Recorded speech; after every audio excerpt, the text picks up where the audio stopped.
to the another edition of Women of AV from AV Today. We started this series to highlight the leadership of women in our AV industry, which is generally perceived as, something very technical meant for men, and women has have very little role to play.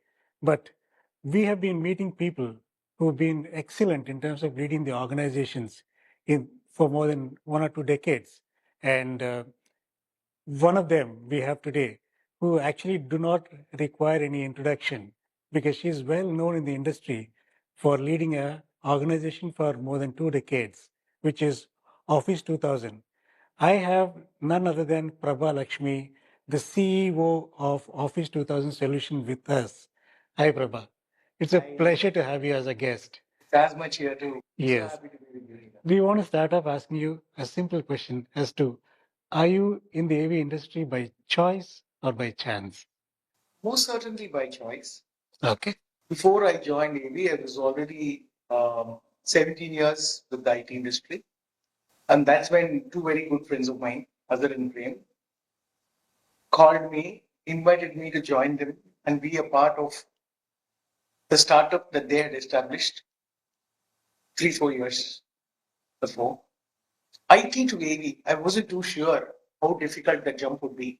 But the confidence I had in these two gentlemen to make it very meaningful made me take the jump. There were also a couple of friends who helped me make the decision.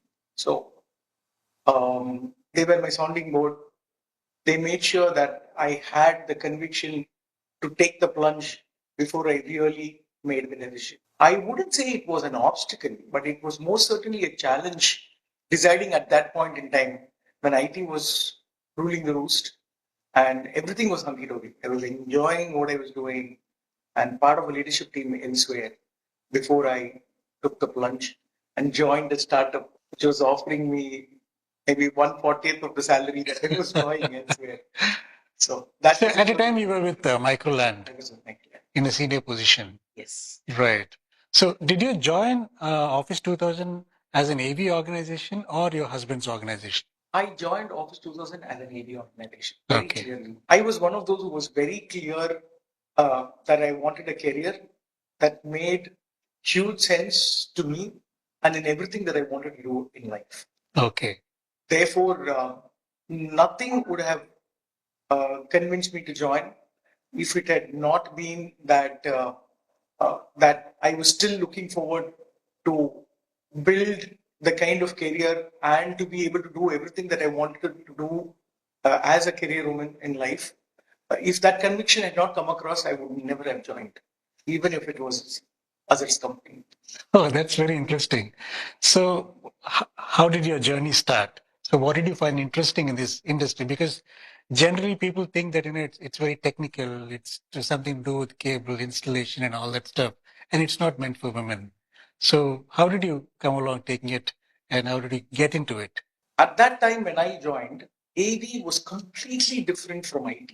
Mm-hmm. Today we see that they've all sort of dovetailed, they've amalgamated somewhere, and AV rides on IT and all that stuff. But in those days, they were distinctly different from one another. Mm-hmm.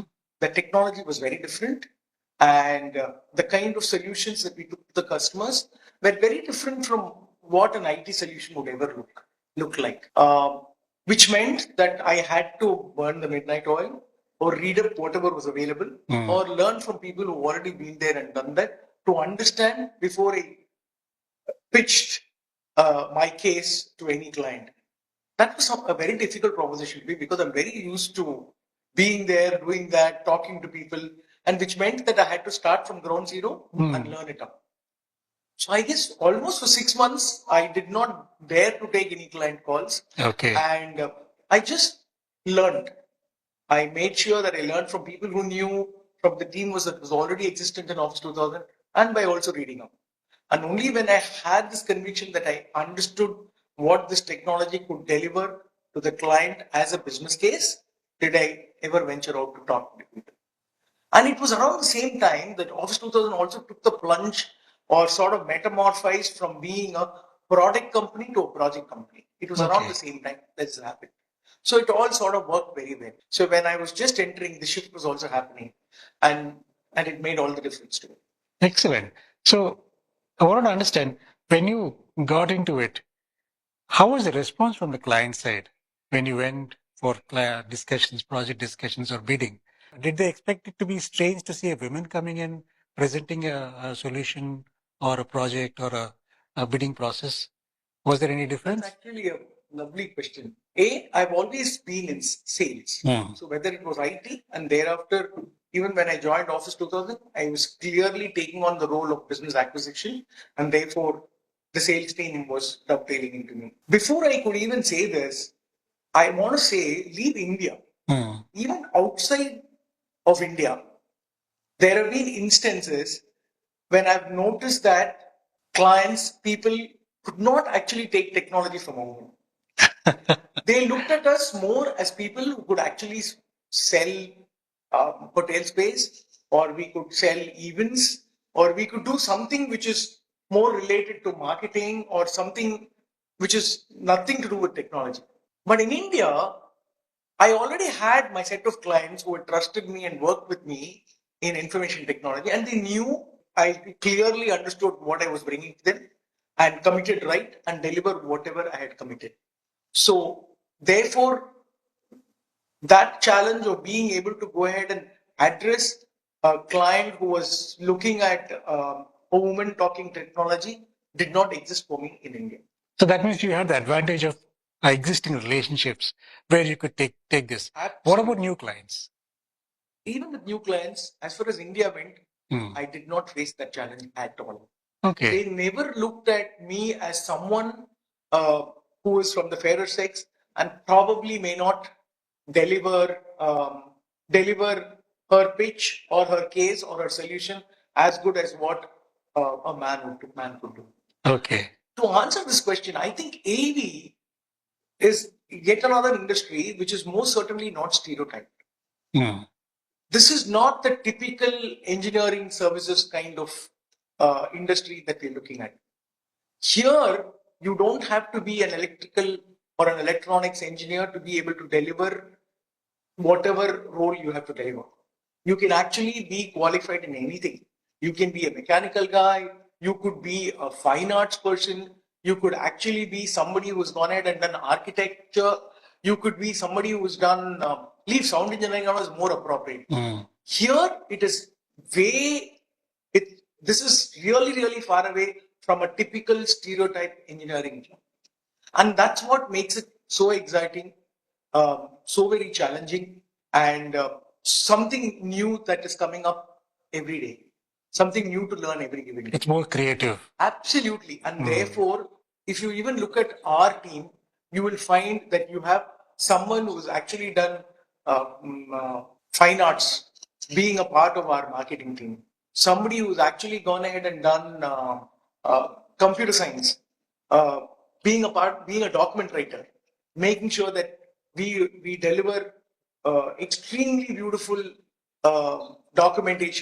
project documentation at the end of every project. I mean, every job here is so very interesting and so very unlike a stereotype job. I'm sure anybody can make a fantastic career with AV as long as they have a passion, an eye for video, and a ear for audio. That's all you need. That sums up very beautifully. So, going back to the question, Prabha, how was the response from your industry peers who competed at the client's place along with you? Again, we were talking a little while ago. This industry is still nascent. This industry is still young. This is not an age-old industry. All of us are on the learning curve, and all of us want to be of as much support to one another as possible. This is a very beautiful industry. While we do compete with each other in the market, there is a sense of friendship and well-meaning for each other when we meet or even when we think about each other.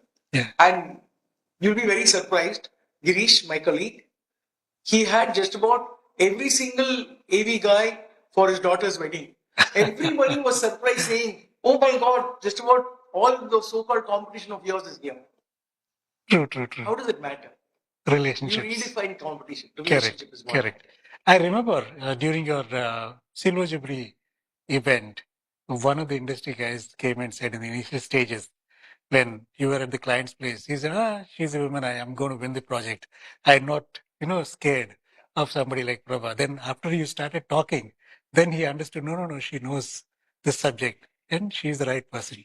So did you have that kind of experiences in the initial stages? If people have gone ahead and underestimated the capability that we bring as women to the table, uh, personally, I have not. Okay. There could have been skepticism in client's mind with respect to how far I can go with the commitment and keep up. But I guess once you deliver, there is no looking back. And again, we were talking about relationships, right? Mm. That is another cornerstone. That is another very beautiful thing that has happened.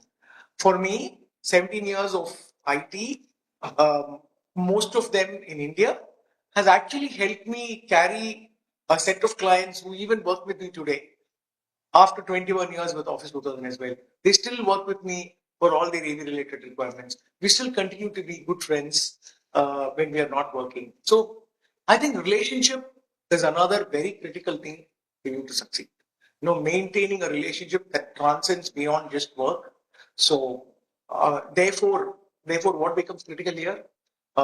I have committed to deliver this to table, and I need to make sure that is better than the best that you could ever get. And therefore, I'm committed to making sure that you succeed in whatever your key performance indicators are, whatever your KRIs are within your organization. So when I deliver AV to someone, I'm ensuring that he succeeds in the role and the task that he's taken up from a project perspective for within the organization. So I make sure that his success is my KRI, and then you're good. I think that reflects in every work of yours, if I'm not mistaken. So the other point of Prabha, I wanted to understand is you're a first generation entrepreneur, right? So from job to business, and how did you balance your family and business? Because obviously it requires more concentration. You have to spend more time understanding the business and meeting clients. So your schedules may not be like while you're on a job, okay, your work time is defined. But when you're on your own, you need to extend, you need to be flexible, right? So how did you balance your family and business? Again, a question that I've answered in many of the talk sessions that I've had. Striking a balance between home and workplace. Frankly speaking, there is no such thing as striking a balance. Okay. Um, it actually resolves on its own. When you have a very supporting family and your workplace comes to know that Prabha Lakshmi has a very supporting family, they actually look forward to returning the favor. Oh. So anytime when home needs me, there are a bunch of them who stand up and say, it's time, I think you should go, we will manage. So it happens very automatically. So I guess it's only ensuring that people at home know my workplace very well and people at workplace know my family very well. So they become a part of the whole. And when you need to prioritize one against the other, it becomes very easy. You have a bunch of them already standing up and saying, you go, we shall manage. That's very interesting. That's very fortunate also. So another question, Prabha, is you've been in AV industry for the last more than last 2 decades, and you still see that there are very few women leaders in our industry. So what do you think is stopping more women coming into these leadership roles in our industry, especially? I think it's the knowledge of the industry itself that is lacking. Okay. In fact, I've mentioned this even to our friends in Abixa, saying that we need to propagate AV very differently. We need to let people know that AV is a very potent, very interesting, and very beautiful industry to be a part of. Again, I repeat what I said a few minutes earlier. This is not stereotype. This is very different. And you have all the flexibility and options that one would look for to build an exciting career for oneself. You have work at home, work from home options. You have partial working from home, working from office options. There are women who have joined us who have gone on mat leave and who stayed on for almost 14 to 16 months with a baby and yet delivered exemplary value. Wow. All that you need to do is support them, give them it all starts with providing them with a nice table and a chair and a very comfortable work environment at home and say, you work whenever you have to work. 24 hours, you just choose your time. I mean, I think when we know that when I come to know that I can deliver extremely well from wherever I am, I think it doesn't stop anyone from being a part of this industry. I think primarily we need to propagate the fact that this is an industry that will enable you to excel in whatever format you choose to work. So that message actually is not Very reaching. strongly. Yes, that's where I think we are doing lacking. it time and again, but we seem to be restricting it to the women who are already in Navy. We need to reach out beyond this. That's very interesting. I think going forward, we need to actively take some steps to engage more women, right? And especially you being on the Women Council of Avixa, I think should come out with some ideas to get more women to participate. To reach to those women who are outside of the industry and to say, look at this industry. Correct. You need to consider being there. You can be rest assured, you can be 100% sure that you will find something that will be of great interest to you. And immense satisfaction, the kind of satisfaction levels that you have here. Again, there are it's not that it's already a treaded path, right? There's so much new that one can bring to the table. There is so much of originality that one can bring to one's own job. I think all this is what adds to the charm. It's not like it's already treaded. You need to walk a path that's already been walked. You are actually walking a path where nobody has been there before, which is fantastic on its own. And the industry is ever evolving. What we delivered 3 months ago is not we're delivering today. And again, to make sure that the kind of expectations from the client, what do we get our clients to ask today? Earlier, they used to ask us to give a presentation, say what are the kind of solutions that we've engineered for them, make a good presentation, talk with conviction, answer all their questions, and they'll be very happy. But there is so much of knowledge that's available with the end users, with the clients today. There are times when they know much more than what you would know yourself. So it's not even demonstrating a product today. They've gone one step beyond. You take a solution to them, they want you to prove that solution before they go ahead and make an investment or agree to the solution and make an investment. And therefore, we are now at a point where we design something and then we mobilize the equipment and we prove the solution for them. They get the clients over to experience the solution and then go ahead and roll it out for them. And that's why Beyond the Center and you start going ahead and making investments in the right place because there is so much of information and for them experiencing it delivering.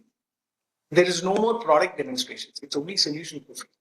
Excellent. Yeah, that experience is where AV actually stands out against all the other industries. And a few points about your organization, Prabha, because I've seen your stuff and I've seen your event, 25th year anniversary event. And I know that you've built a beautiful organization. More than an organization, you've built it as a family. I like the way your employees trust you.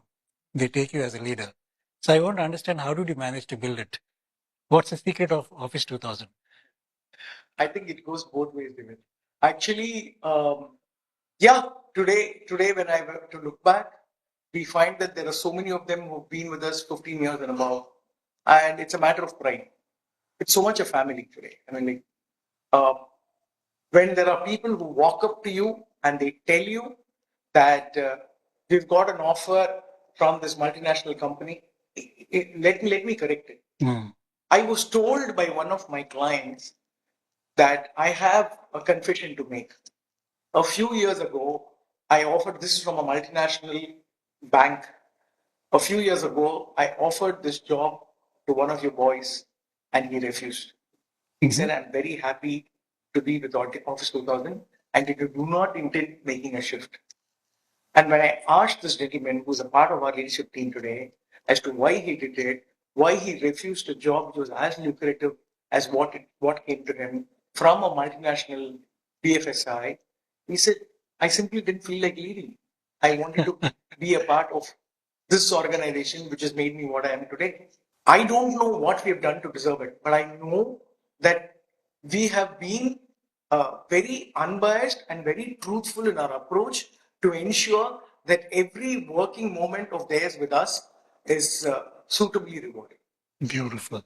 In all ways, whether it is by way of learning or by way of earning or by way of incentives or becoming a stakeholder within Office 2000, we make sure that they are amply compensated or they feel amply rewarded for whatever they bring to us. Excellent. So, what is the future looking like, Prabha, for Office 2000? It's very good.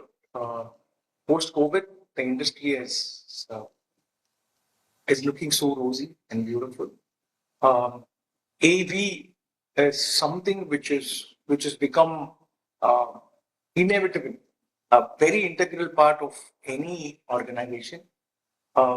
It's a thorough business enabler. That's what we've been saying the past 20 years. But with every passing year, it becomes even more integral to the organization. It plays a role which is as critical or even more critical than IT. And I believe that industry is very promising. Industry has got a fantastic future. And for all those who are looking at very exciting, satiating, fantastic, remunerative roles, including the women out there who are looking to, again, I really strongly love the fact that this is not stereotype. This is so very different, and there is so much scope for originality. People should look at AV and, and sort of give a chance for themselves. Excellent. So, it's very clear from your conversation that it is not biased. It's not gender biased. It's an industry which is full of, opportunities. And anyone who has creativity can find their own way and create experiences to the customers. Right. Okay. So I still don't understand why many women are not coming into our industry. Probably one of the points what you made is maybe we've not represented AV as the way we have to, right? So moving forward, probably, all of us can take that additional step to encourage more women to come in. And what is the key takeaways you want to give off to the women who are listening to this conversation to come into our industry? I want to tell them that they should not fear about something that they don't know. Should they see or should they sense that this opportunity would actually provide them very interesting times, they should try it. Interest and excitement are two things that will code them to perform better. And this industry it's not just Office 2000. I find that this entire industry in itself is very, very diverse and very inclusive. The industry as a whole, and accepts everybody who wants to deliver as a part of the industry. And the more beautiful thing is the way the industry celebrates women. Avixa celebrates women big time. Globally, they have a very, very special group for women, which in itself is very, very motivating. I don't think you have women in manufacturing, you have women in BFSI. I mean, like, no, there are probably no women in leadership roles or something like that. But if you were to talk to a woman who's taken up AV as her future, I'm sure she will find all the exciting things that one would want to hear. The idea is to propagate this even while they are at college, to see if we could reach out to them and make a pitch and let them know what would be in store for them if they were to choose AV as their career. I'm sure we'll get there very soon with all the various steps that Avixa is taking, and all of us who are in the industry are taking towards that. So are you planning to approach any colleges for campuses and select people? We've already done that. Okay. We've already done that. We are in very active conversation with Tamil Nadu Skills Development Corporation, and they have been fantastic. In fact, we've just onboarded 19 people, all of them from a campus placement out of Anna Institute Coimbatore.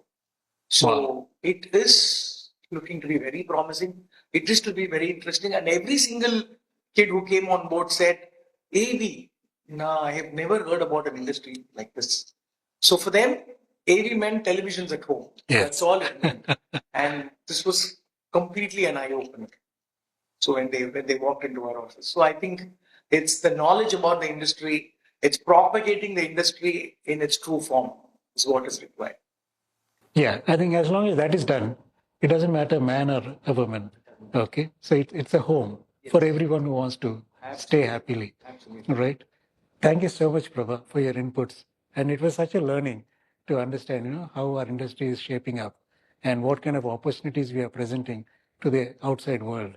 Okay, it's a pleasure having you. Have a great day. Thanks. Bye. Thank you so much.